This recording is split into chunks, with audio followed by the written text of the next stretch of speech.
Welcome to the Charity Changemakers Podcast, the show where we dive into the journeys, challenges and successes of the leaders shaping the sector today. Each episode I'll be sitting down with the senior charity leaders to hear their stories, uncover their insights and explore what it really takes to drive change today. And if you enjoy the podcast, I'd really appreciate it if you could subscribe, like and share to help us reach as many people as possible and showcase the incredible charities that are coming on the show. So whether you're a charity professional, a trustee, thinking about joining the sector or making that next step in your career, or just passionate about making an impact, then this podcast is for you. Let's get started. I'm really pleased today to be joined by Mary Comont, the Director of People from UCCF, the Christian Union's charity. The conversation with Mary is absolutely fascinating, and I think you're going to really enjoy it. She reflects on her career as a bit of a squiggly line, and I think probably as I reflect, many of us within the charity sector and working within the charity sector will recognise that our careers are exactly that, squiggly lines. We hadn't necessarily started off expecting ever to work within the charity sector, let alone become directors or chief executives within these types of organisations. So it's a really honest and insightful conversation that I think you're really going to enjoy. Mary's really open, and I'm just so pleased that she came on. I've been banging the drum to get more people from a HR or people background on the show. So I was really pleased when Mary answered a shout out on LinkedIn to invite people to come forward on the show. Anyway, this is enough from me. Let's get on and meet our changemaker. I'm really pleased to be joined today by Mary Comont from UCCF, the Christian Unions, and you're the Director of People there. Thank you so much, Mary, for coming on and joining us today on the Charity Changemakers Podcast. Thanks, Adam. I'm very happy to be here. That's great. Now, look, I never do justice to someone's giving someone an introduction, so I always want to give you the opportunity. And even at that point, I was like, "Oh, blimey, I think I've even said the organisation wrong," but I think maybe I got it right. So, Mary, take a minute, just introduce to us who you are and what you do. Thanks. My name is Mary. I work as Director of People at UCCF. UCCF, the Christian Unions, we're a charity that supports Christian unions and universities across the UK, and we work with students who run Christian unions and love to do that. It's great fun, and as an organisation, quite youthful, quite energetic. And I've been in the job for just under a year and a half. I joined back in early 2024. And have worked in the Christian charity sector for a good few years. In fact, it's kind of my thing, really, is working in the Christian charity sector. And I've done that for most of my career. Yeah, brilliant. And obviously, we're going to be hearing more about that career journey and what that's looked like, and what how that's evolved and what supported you along in that journey as we speak. And I'm particularly delighted because we put a couple of shout outs on LinkedIn for people to come and to join the show, and particularly wanting to bring forward people from a director of HR or director of people background. And it's been one of those areas where we've not had anybody come on the show yet from that background. So really pleased that you were able to come to do it. And I love these types of conversations because obviously we've not met before really in person. We've had a quick sort of 10-15 minute chat beforehand a few weeks ago, and I'm learning more about you as we go at the same time as the listener. So it's really good. We do have these quick fire questions. I am putting you a little bit on the spot, I recognise, with them today, Mary, but it's a really nice way for the listeners to get to know you a little bit, get a bit of an insight, that scratch under the surface a little bit more. So our first quick fire question for this series is, what are you listening to or reading at the moment? Great, that's a good question. I've got two. I'll take one of each. That's a bit greedy, isn't it? That's fine. Go for it. I am reading at the moment a book called Gospel People. It's about evangelical Christianity, which I'm really enjoying. Yeah, just a kind of bit of a deep dive into what that means. UCCF is an evangelical Christian organisation, so I thought that would be interesting. And then kind of I always love listening to the Bruce Daisley podcast, Eat, Sleep, Work, Repeat. It's really good. Always kind of touches on interesting topics. So that'll be my kind of top recommendation for something good to listen to. Yeah, okay, I'll go and I'll give it a look. Yeah, definitely not one that I've come across. This next next question. I don't know whether it's a tricky one or not, but really, I've grown into loving this question more the more times I've asked it, and this is now the 12th time that I've asked it of someone. So, what is a quality that you had as a child, which you still have today as an adult? That's a good question. Maybe I'd say simplicity, or like order from chaos. I don't know if my parents would agree with this, but as when I was kind of just kind of starting school at 11 or something, I remember like basically becoming a minimalist and throwing away like everything I own, and being like, no, I just want simplicity. I want like just a few good things that I really like. And so I think that's kind of something that I have stuck with and tend to apply to work. So I'm always looking for like the most simplistic route for something. And I don't know, just quite like kind of order and stuff to be easy and clear. So if something could be condensed into 3 bullet points, I'm very happy. Yeah, excellent. So we're on for a quick podcast. quick answers all the way through. Actually, are you at home today? Are you recording from home or at work? I am at home today. Yeah, indeed. For those that are watching rather than listening, I'll explain. But just behind you, there's an empty shelf. This is part of the simplistic minimalist living? Yeah, this doesn't actually demonstrate or illustrate maybe that that kind of value that well. We've actually moved house recently, and the shelves are pretty much an expression of the amount of time I had to unpack, which was like not long. So I just took everything out and put it wherever I could find a spot. So it's doesn't make a lot of sense. No, I wasn't judging at all. I was thinking, no, it's just simple living. No, I like it. So look, Mary, if you've got a completely free day, how are you spending it? Yeah, I mean, probably working on the house. So we bought a house that's a bit of a doer-upper, so that requires quite a lot of work. But other than that, like I think it's like reading, coffee, sport, in that kind of order. So yeah, love to read, love to drink coffee, whether that's at home or out and about.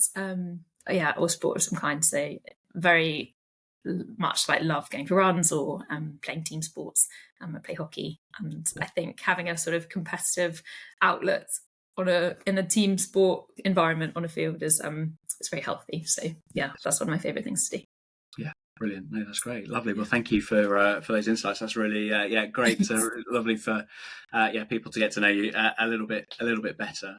Obviously, the podcast is all about finding out what brought people into the charity sector, and then how their career has developed and how they got to the position that they're in today. It always feels like quite a big question, but yeah, how did it all start for you? How did you get into the charity sector? And I guess within that, how did you get into the Christian charity sector?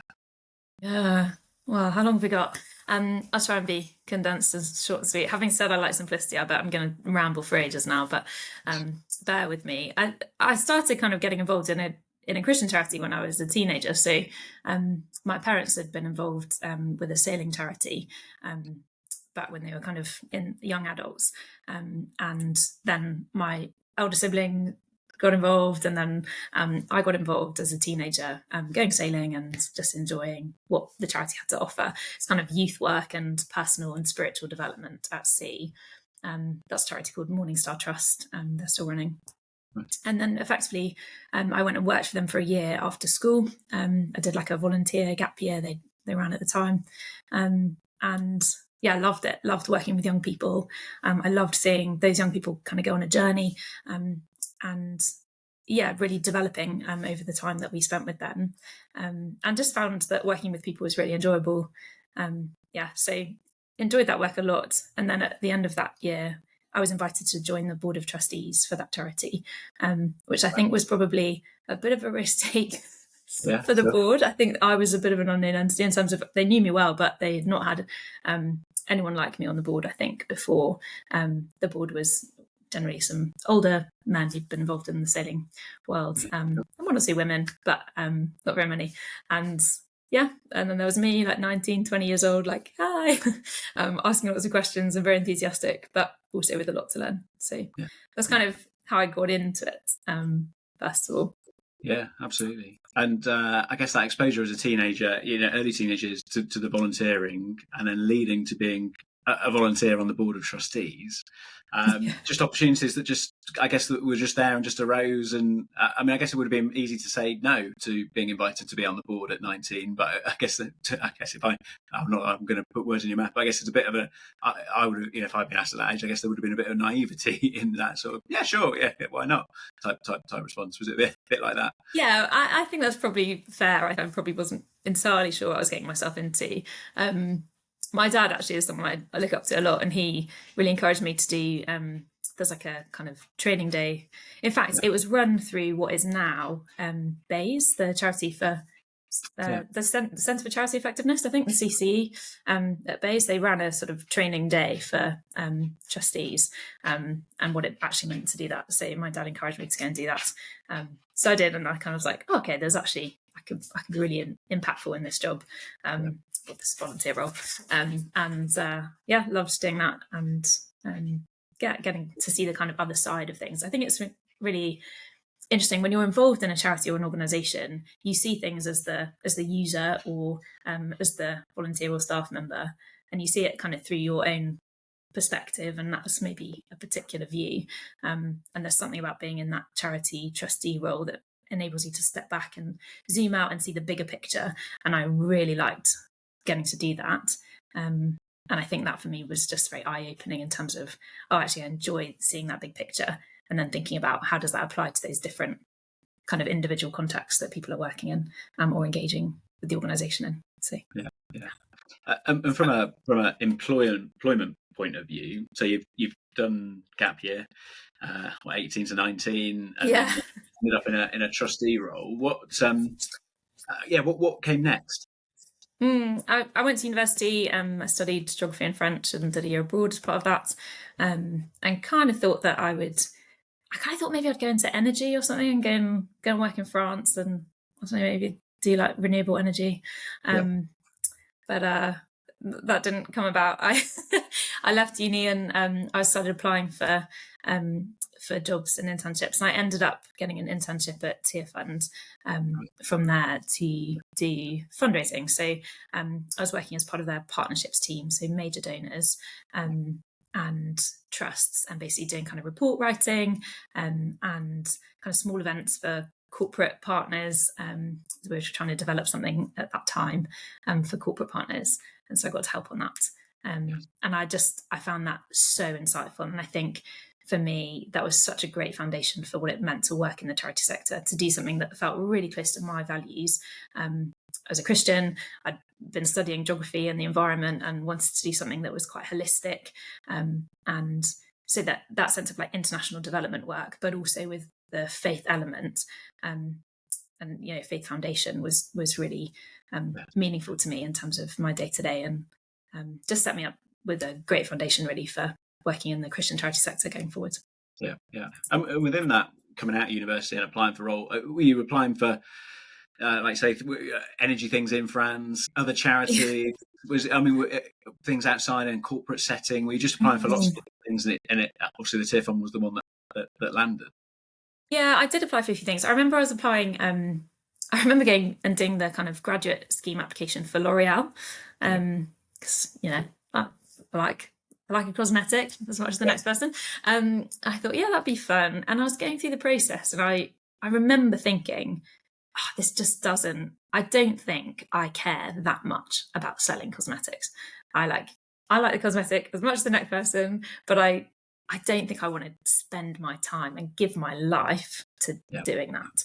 And so that kind of helped me, I think, to kind of put a stop in my tracks on that. And I guess this just helped me direct my attention into something that I thought was more values-based for me. So having something that's kind of values-based has always been quite important. In my mind. Yeah, absolutely. And I guess that comes back to that grounding, like say, your upbringing, your faith, that exposure to the obviously to the charity sector as well, and trusteeship. I guess there's some of those values that I guess are being grounded in you as in those really formative years as well. I think that's right. So talk to me about Tearfund then, because obviously, I know we're going back a few years here, but obviously they're a current client of ours here at Charisma, and one of the things that greatly impresses me about Tearfund is the way that they can take someone out of university and really invest in them, and work with that person and see the skills and the values and to go into their partnerships team and to work within it. I guess from not necessarily any fundraising experience or background, is in many ways it's quite a bold move from an organisation to make, and then to see people progress and work their way up different levels at Tearfund. How did that sort of play out for you? Yeah, it's a great question, and I loved my experience at Tearfund. I think they're such an exceptional organisation. I think they hold their values of Christian faith really strongly, and I think they also think really hard about what that actually means in practice for them and the work they're doing. I think for me, it was a great opportunity because it meant that I was able to go into quite a big organisation and there was a lot of opportunity. And so, they ran an internship scheme at the time. I don't know if they still do that. And I managed to kind of come up with this deal where I stayed a few nights for a tenner on someone's living room floor. It wasn't quite that bad, I actually was hosted by this lovely lady who put me up in a spare room I didn't pay very much. And then I commuted up and down from London, from Devon, where I was. So I just worked for them kind of part-time and did a kind of split hybrid job at the start. And it was just great because I think kind of once you were in, there were all these opportunities. And I loved getting to kind of meet different people doing different jobs. I think coming out of university, you don't always know what jobs exist and what is available to you. And I knew I cared about the cause, but I wasn't sure necessarily that fundraising was the thing that I really wanted to do, but actually found I really enjoyed it. And then, ended up actually moving internally. So I did about 4 different jobs over just under, 2.5, 3 years or so.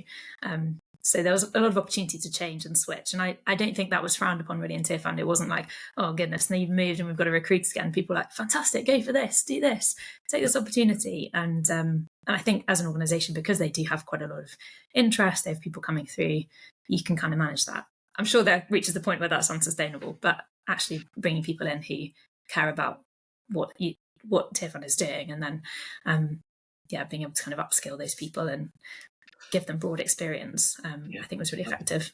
Yeah, no, absolutely. Yeah, absolutely. And like you say, I think half the battle when it comes to recruiting people is about getting people that are passionate about the cause and motivated and driven by the mission of the organisation, and clearly, people that will stay and stick with you. And I think, for an organisation like Tearfund, when they see that within individuals, then that's how they invest in their people and to help them to progress and to take that next level and to develop within and because of the size that they are, that people have got that opportunity to develop as to whether they stay with Tearfund or take those skills and experiences onto the next opportunity. That's right, though, that there are lots of opportunities, and I think when you work in a bigger organisation and you see that happening, it makes you realise that you don't just have to kind of follow a particular route in terms of career.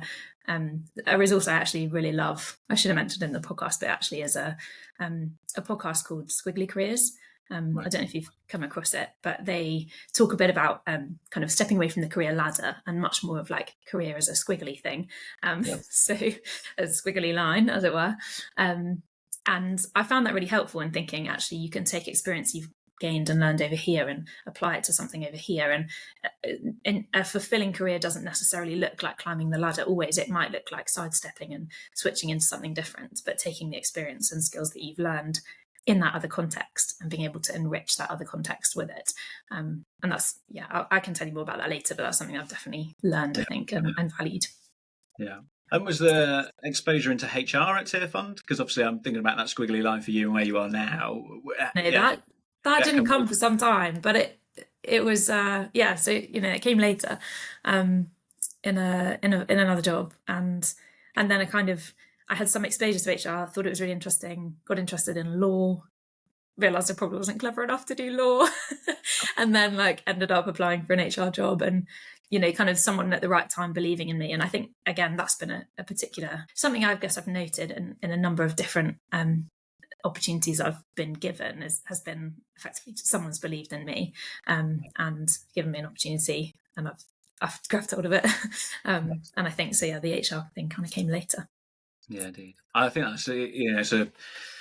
that's not a unique story to you, and not because I don't want to downplay it, but it's actually, what I think actually the sector is really good at is, again, it's when it sees people who are passionate and motivated and got that good aptitude and can apply themselves, that people will just really grab hold of them and go, well, look, here are the opportunities, let's try and invest in the person, because it's very rare that I speak to anybody, and obviously, not just thinking about the podcast, but obviously all the interviewing that I do, and then across here, across the organisation, it's very rare we speak to anybody who said, I always knew I wanted to be a director of people in the charity sector. From day on, I wanted to work in the charity. Most people sort of have fallen into it or ended up in it. So it's always great to hear about these people that have invested in people like yourself and many, hundreds, thousands of people across the sector to develop and grow. And obviously that's happening in you at Tearfund. So what comes next from a fundraising role in Tearfund? Yeah, well, I moved internally a few times in Tearfund, and I ended up taking on a maternity cover job to do project management for their church's work. And that was quite a big job. I was leading some big projects like Tearfund's partnership with Big Church Day Out, kind of helping on all the church engagement for that and the branding of that with our events team at the time. So there was some significant projects that we were doing, and I loved doing it. But it was a maternity cover, so it ended. And I hadn't found another job in Tearfund, so that meant I had to leave. And I was so sad to leave because I love Tearfund and still do to this day. But it was a really difficult time, actually, because I ended up not being able to find a job for a few months. So it wasn't actually that long that I wasn't employed for, maybe kind of 3 or 4 months, but long enough that it started to feel like a bit of a worry. And I applied for an unbelievable number of jobs in that time. It kind of became my job, was applying for things. And I think in that time actually found, I guess this the question of identity just kept cropping up for me, because when you go from having a job that you love, that you're really fulfilled in, and I felt quite pleased to get at the time and felt like I was doing quite well in my career, I then suddenly had like nothing, and I was like, oh dear, I don't really know who I am or what I am without that. And it kind of helped me realise that I think work and career had become a bit of an identity idol for me. So I remember at the time going to church, and for those of you listening who don't go to church, there's nearly always a bit in church where they say, oh, turn around to the people around you and just introduce yourself, say hi, just be friendly and get to know people who are here. And I used to dread that moment, and I would run away to the toilet and hide I sort of check my watch and think, 5 minutes, I could probably go back now, because I just did not want anyone to ask me, oh, what do you do? Because I didn't have an answer. I found that time really, really tough. I did a bit of freelance work. I wasn't struggling to eat, but I didn't really have a job or a career, and wasn't quite sure what the next step looked like. And I ended up getting a job as an executive assistant for another charity in East London called City Gateway, and they work with youth. They're a Christian ethos charity, basically working with really hard to reach youth in East London to support them into employment through apprenticeships in the city. And what they did was brilliant. And it was a Christian ethos charity, but lots of the staff were not Christian, so it was a slightly different environment to Tearfund. And they'd been through a lot of organisational change, splitting out from another organisation. It was kind of a business side and the charity side had split, and there was a lot of transitional work that was needed as the charity kind of moved sites. We moved to a new office. There was a lot of chat about culture and kind of how we formed a new sort of sense of culture and starting again as a new organisation. So I was working with the CEO to think about that as a project, and taking my project management kind of experience into that. And so then dealing with lots of organisational change, which was pretty new for me. It was a brilliant job, and exposed me to some really useful parts of HR, I think, that kind of caught my interest for what might come next. Yeah, absolutely. And you're absolutely right. I mean, and executive assistant roles are incredible for that, for the amount of exposure and breadth that you get, and actually, like you say, working really closely with a senior leader and the team. Really. Expose you to huge amounts of different things and open up vast amounts of opportunities. And from a size point of view, quite different to Tearfund. How was that transition? A big change. So I remember just like when you go from like bigger charity to smaller charity, it's stuff like, oh, just the size of this laptop has gone from like, something that I could carry in my bag to something that I need like 2 hands to hold. So it was a slightly different environment in terms of, you've got budgets of at the time, I guess Tearfund was like 70 million, went to a charity where the budget was, I don't know, 2 million. And so it's quite a different environment. And but maybe about like kind of 40 to 50 people. Yes. And actually, I suppose I've then since been in sort of medium-sized charities of like kind of less than 10 million pounds income, and kind of up to 100 people or so, which is just a slightly different environment. But I've actually loved that transition, particularly in the HR space, because I think that sometimes then when you make a change, it's really tangible to see the impact of that, and it's the people for whom it will make a difference to. When you're in a bigger organisation, obviously wasn't working in HR at the time, but it felt like you get a lot of benefit that comes from a name that lots of people support. So perhaps the work you do it feels less like perhaps you personally have made a big impact. And that's not to say that that's always the case or in every role, but I think for me, that is something I've particularly enjoyed about the transition to more medium-sized organisations, I think. Yeah, absolutely. So was it within this role that you begin to start to get an inkling towards the HR? Is that where this journey starts? Yeah, that's right. So I was involved with a couple of HR processes, so like assisting with those, which were quite tough, actually quite challenging. There was kind of transition stuff as the charity split out from the business, and things like 2Ps and some challenging relational things that employee relations situations that needed some support on. So there was that, which I was able to be involved with, but also work with the board of trustees as well in that job. And so then you get the kind of, again, that step back, that bigger picture view of what the organisation's trying to achieve.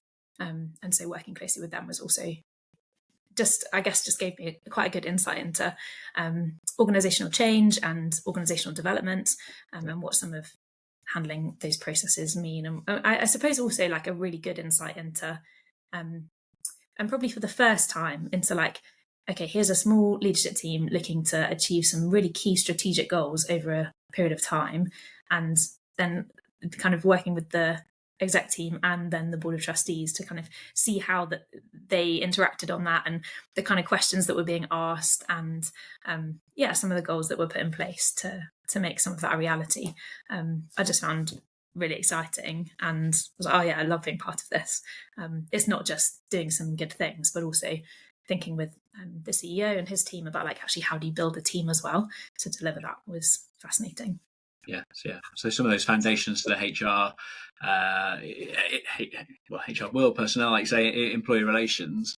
As you get that, I guess that motivation, you find that you've got, actually, this is an area that I really love. I've got a passion for this. I can see this. What steps did you take to then, I guess, make that transition into what I'm assuming at some point is a HR is a. Yeah, to be honest, Adam, I just applied for a job that I wasn't qualified for. And someone gave it to me. So yeah, I was moving out of London, and I guess had been thinking, okay, what comes next? And my father-in-law actually had met with someone who'd told him about this job, and so it was kind of like I got a WhatsApp basically one evening saying, oh, there's this job at the Baptist Missionary Society. They're looking for an HR team lead, and he was like, would you be interested? And I was like, well, I don't think I'm qualified for that job at all. Kind of left it, then came back later that evening, thought I'd just look at it again, and I was like, oh, it closes tonight at midnight. Brilliant. Well, Yes, I've got like 3 hours. I'm just gonna apply. And I think actually something that I'd been encouraged to do a lot over the years before that, and particularly at Tearfund, was just apply. You never know, and it's always worth. If you're interested in a job, you have a passion for what the organisation does, and you've got some transferable skills, it's okay if you don't meet every single thing on the criteria list. Just apply, and you never know, you might be the right person for the job. There's always things you can learn. Even if you're fully qualified for the job, there should still be things that you can learn, right? And so I thought, okay, I'll just apply for this job and see what happens, and I'll pray about it, and if God wants me to be in this job, he'll make it possible. So I applied, I went for interview, and effectively after the interview, my manager at the time, or who became my manager, she phoned me and said, yeah, you're not really qualified, but we really like you and we think you could learn. And so why don't you come to do this job? But what they did was offer me kind of a deal, so kind of lower salary, but they offered to train me in HR and pay for my qualification. And that seemed to me like an absolutely fantastic deal. So I was thrilled with that and said yes. Yeah, absolutely, and kudos to BMS in that. Being able to take that step and to say again, I guess it's come back to a degree, doesn't it? About actually we've got someone here who's passionate about who we are and what we do, and can see that there's an affinity for the cause. How can we make it? How can we make it happen? And having that flexibility in a recruitment campaign, we don't necessarily always see that reflected by organisations. So yeah, great to see that happening. It was great, and I think that having the kind of imagination and the creativity from my line manager at the time to say this doesn't quite fit what we were anticipating, but how could we make this work? I thought was great. And I think having then worked in recruitment in the charity sector, something that I recognise is that you don't always get the candidate that you might hope for, particularly when we're in a sector where it's quite competitive. If you're not paying the salaries that other organisations might be paying, you might require people to be in the office, you might require travel, lots of things that maybe make jobs less easy for people. I think just having that creativity to think, okay, we have got someone here and we think they could do some of it. How can we think creatively about how we deliver it? So my line manager at the time kind of gave quite a lot of extra support, and we had this sort of transitional time of where I trained, and then I gradually took on more responsibility like line management and things like that. But I wasn't thrown into the deep end too much, but just enough that I was able to learn, which was great. Yeah, absolutely. So reflect to me on qualifications, what that kind of looked like, that journey that you undertook. Yeah, so I did the CIPD level 7, and that's the sort of kind of master's level HR qualification, and I really valued doing that. I think it was really helpful to get that foundational knowledge that you can then apply to the work that you're doing in the day-to-day. It means it's actually just something that is applied, isn't it, in the different situations that are cropping up in HR. So having that basis in employment law just meant that as I went into conversations about flexible working or about kind of contract changes or anything like that, I felt like I had a kind of good basis of knowledge to go into those things and handle those. Because you can Google things, and I won't lie, I definitely did a lot of Googling at the beginning of that job, of like, oh, I think this is right, but I'm just going to double check. And there's no shame in that. It's good to be sure. But I think having that foundational knowledge is really helpful. Yeah. And I think as well, there's a value in it.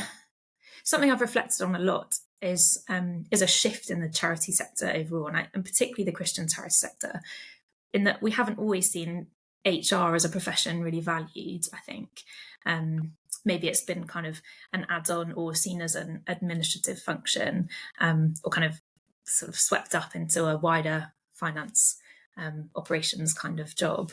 And so, I don't think for a minute that every charity necessarily needs senior HR leads or directors for people. I think you have to think about who you are as an organisation and what your needs are, and a structure that works. But I do think that valuing HR as a profession and seeing the kind of the value that a qualification can bring is really important. And I would love to see, every time there's something to do with, people like one of those jobs that sweeps up those kinds of different functions or HR jobs. I'd love to see that kind of qualifications in HR would be valued as part of that, and that to become more of the norm. I think there is a shift happening, and I think that's a really good thing. And I think certainly over the last 5 years or so, there's been a difference there. Lots of organisations doing more value in HR, but probably still have a way to go, I think. Yes, definitely still some way to go. But I think I think the sector and most sectors, right, have opened their eyes up to more about the importance of culture setting and the importance that comes around that, particularly when we've got teams. I mean, I don't know what it looks like at UCCF at the moment, but teams that are remote or hybrid, changes in the ways in which people have worked, and that importance of building that collaboration and team culture across an organisation actually needs specialists to help drive that forward. And I guess to be able to listen well to the context you're in, and then have that foundational knowledge to then be able to find something that's a good fit, because I think you can take good practice off paper and think, oh, we'll just stamp this onto our organisation and therefore it will be good, but I don't think that always lands. And so I think there's a lot about having that knowledge, but then being able to understand well the organisation that you're in. I think you talk about kind of flexible working. That's probably a useful example. In the organisation I'm in now at UCCF, we are a Christian organisation and we value being together a lot. And so there's actually quite a lot of time spent with others. So if you're in a regional team, we try and gather those teams once a month. They'll have a couple of days together, sometimes overnights. But the rest of the time they might be working in a quite isolated way. And we try to bring everyone together quite a lot in the year for different things like training, for conferences, for events. And so, for some people that probably isn't quite right, and that's okay. But I think in terms of understanding the culture and the things that we value as an organisation, and why we value that as a Christian organisation, we want to be embodied, we want to be present. Togetherness is really valuable, really important to us. And so trying to think about those values and then how that works with, say, a flexible working request and a hybrid working policy is really important. So kind of what's good and right in terms of the law and good practice, and then what's good and right in terms of our values and how those two things interact. Leads to some interesting conversations and hopefully a good outcome. Yes, absolutely. And when did the transition come for you, stepping into sort of a director level role, and I guess being part of the senior leadership team of an organisation? Thanks. So at BMS, the Baptist Missionary Society, I kind of developed quite a bit in that organisation. Started out without a qualification in HR and without a kind of specific HR role before that, and developed a lot in that job and eventually became head of HR. And then, this job is my first director job. And I think I felt like I was ready for that kind of slightly broader view of the organisation, and trying to think like, how can we look at these issues like as a whole, and to think kind of more strategically about how HR interacts with overall organisational goals. And so this job came at a great time, and I'm very grateful for it. Yes, yeah. And have you found that transition into that senior leadership role, the responsibility, I guess, that comes with that, and not just, I guess, looking after a certain area of an organisation, but that, of course, you still do, but you've got that greater look at the organisation and where its trajectory is and where it's going in its work. Yeah, thanks. I think it's taught me a lot of my weakness. I think I'm painfully aware of those things. I think I've really enjoyed being able to take that kind of wider view of organisational change. I guess to think a bit bigger about what some decisions might mean and do in terms of the way in which an organisation works and the way in which a culture works. That's been really good.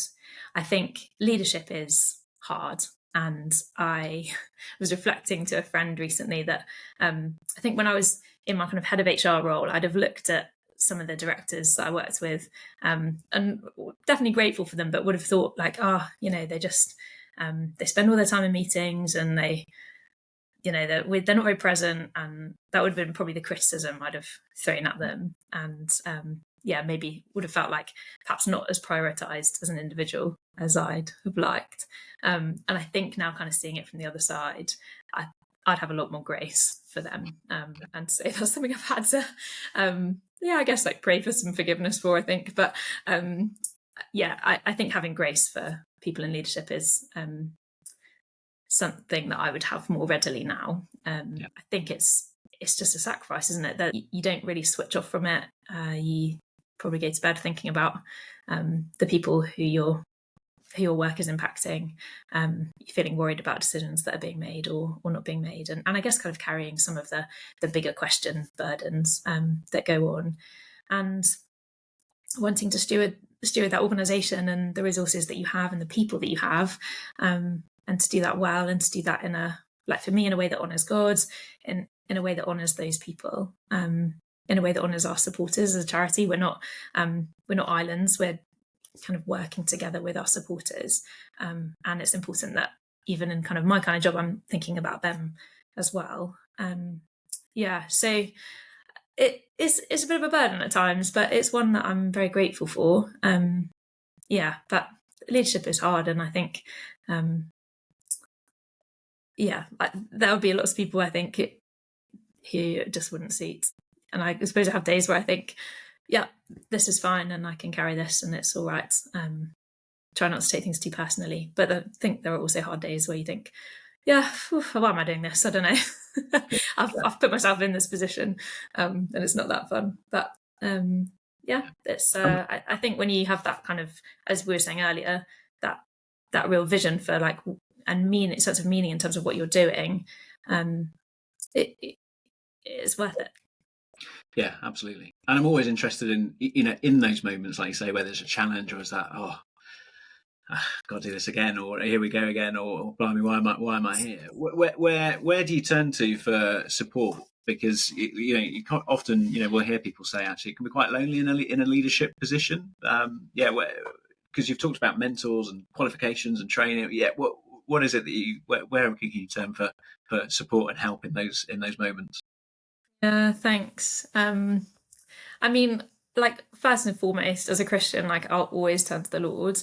I think actually for me, having that kind of central to my identity is so foundational and so helpful. And something I love about UCCF is how much they value scripture. So we open the Bible a lot at work, probably more so than I have in other Christian organisations. And that's not to say that there's not better or worse or anything, but it's just kind of built into the structure of UCCF. Scriptures built into lots of things we do, and I'm so grateful, because sometimes you're having a hard day, someone opens up the Bible and you hear something, you think, oh Lord, I really needed to hear that today. So I'm grateful for that, because I think if that wasn't part of the daily pattern, I think I'd struggle more. But also really grateful for colleagues who you can kind of share with. I think, as you say, in leadership, it can be lonely.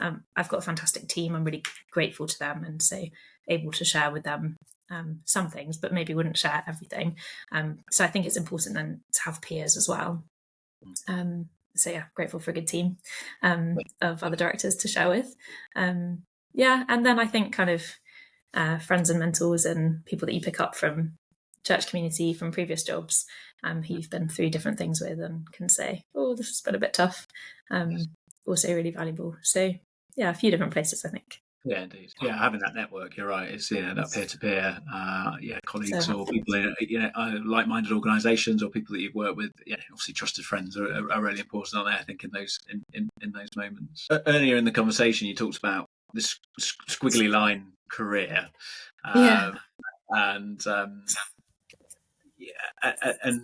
as you reflect on how you got to Director of People at UCCF from, how? That's the question, really. Yeah, that's right, indeed. Yeah, I mean, what has? I mean, I know there's lots of moving parts and there's lots of things at work, and clearly there's a sense of being, sense of calling and being in the right place and led into places.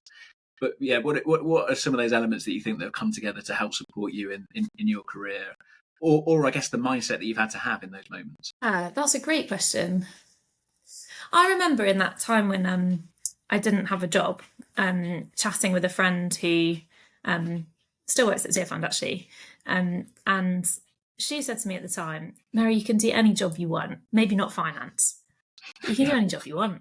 Just you just have to apply for it and write an application for that. It's all transferable basically." And I think that kind of that bigger view of like actually you don't need to put yourself in a box was really helpful. And yeah, at the time I think I really valued that perspective, and I've continued to rely on that. I think there's that fact that, and to be honest, I kind of hate this fact because it's the one that says like if men can do everything in a job description, if men can do two things on a job description, they'll apply for it, and if women can do two things, they won't. They'll need to see that they can do all of it. I've butchered that, forgive me, but I find it a little bit frustrating because I think actually people do apply for jobs all the time, and I think we need to kind of, a bit like my line manager did back then with BMS, we as hiring managers kind of need to be imaginative about the people who are in front of us and the jobs that we're looking to fill. But I think that's been maybe an interesting kind of concept, because I think I've also been encouraged a lot along the way to just apply for things and just go for it. And as a Christian, I think you can kind of do that quite boldly and quite comfortably, because I trust that God is at work in my life. I can put things in his hands, and so I can apply for things and think, if God doesn't want me there, I won't be there. It's fine. Right. Yes. So I think that's quite freeing actually, and I'm grateful to the Lord for that. Yeah, no, absolutely. And the opportunities that have come have, like you say, there've been people, I guess, on the receiving end of those applications. I kind of get what you're saying about debunking that saying of, like you say, if there's two bullet points, then a bloke will apply, and if a woman says, well, I don't meet all 10 of these, so I'm not applying, like you say, it's actually not always in the mindset of the candidate when they're putting in an application. It's also about the mindset of the individual that's reading the application at the other end, about who you're hiring and why you're hiring them, and exactly what it is that you're looking for. Because let's be honest, I mean, we've both written lots of job descriptions throughout our careers. I'm sure there's normally only one or two bullet points that you really, really, really need to fill, and bring. And in this sector, it is about that passion for the cause. Has that influenced your recruiting style, or how you take things to market, or how you interview people, or look at applications? I think so. I mean, I want to say yes. I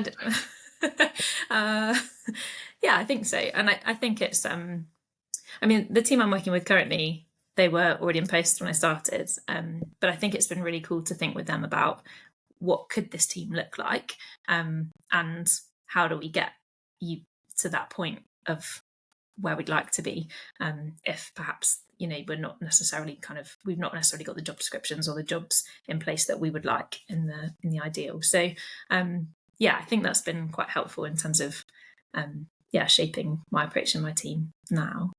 But I think that kind of creativity is key, and I think particularly in the charity sector, and the Christian charity sector as well, to be creative with, as a recruiter, with what we're recruiting for is really important, particularly if we want more women in leadership, more people who have young children, not just women and men as well, who are looking for more flexible roles.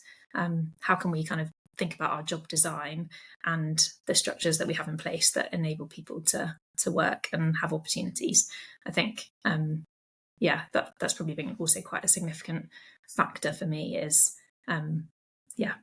creative hiring managers who've been wanting to work through what things will look like in terms of the practicalities of a job. Yeah, absolutely. I always feel like this is maybe a bit of a tough question, but I tend to bring the sort of podcast into an end with this one. If you could go back, reflecting on your career today in the squiggly line, if you could go back and give your teenage self, that teenager on that gap year, a piece of advice, or share something with them, what do you think you'd say? Oh gosh, to myself. Yeah. I think I'd just say you don't need to worry. You can trust in God more. Yeah. I think for me personally, but also I think it's been quite present in my career, of probably prone to worrying. Yeah, I think a lesson that I feel like I learn continually in my faith is that I can trust God. And so it kind of goes back to what I was saying before about that sense of knowing that you can apply for things kind of boldly because you can trust in the Lord. So I think I'd probably say trust God more, worry less. Yes. Yeah. No, that's brilliant. And Mary, I've really enjoyed the conversation. Time just flies by in these conversations. And one of the reasons, and I don't want to heap any pressure on you, but one of the reasons that I was really keen to have people from a HR or people background is that I actually think more directors of people and directors of HR should become chief executives of charities. Don't see it huge amounts, but where I have, yeah, that's right. But where I've seen it happen in a couple of organisations, because people come with just this people-centred approach. I was a health and social care charity down in the southeast, and now working nationally, Avenues, just as gone great guns and great strides, because actually it's that people first approach from everything that they do, but I think just has massive impact. So that was one of the reasons that I've been keen to get people on. Not to put you on the spot in the podcast about next steps. No, but I actually think I can see the value in that, and actually maybe I would actually correct something I've said earlier, which is like that it's great for people just like go for things.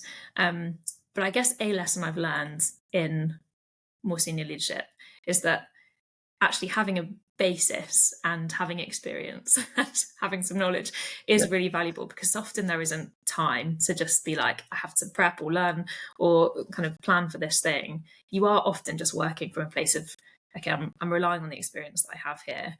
And so I think actually it would be cool to see HR directors and heads of HR getting more of that kind of organisational strategic leadership opportunities, and more of that exposure to that kind of work, so that maybe, as you say, like later down the line, when those opportunities arise, you would have people that felt kind of comfortable and ready to step into those roles. I think that's quite helpful learning.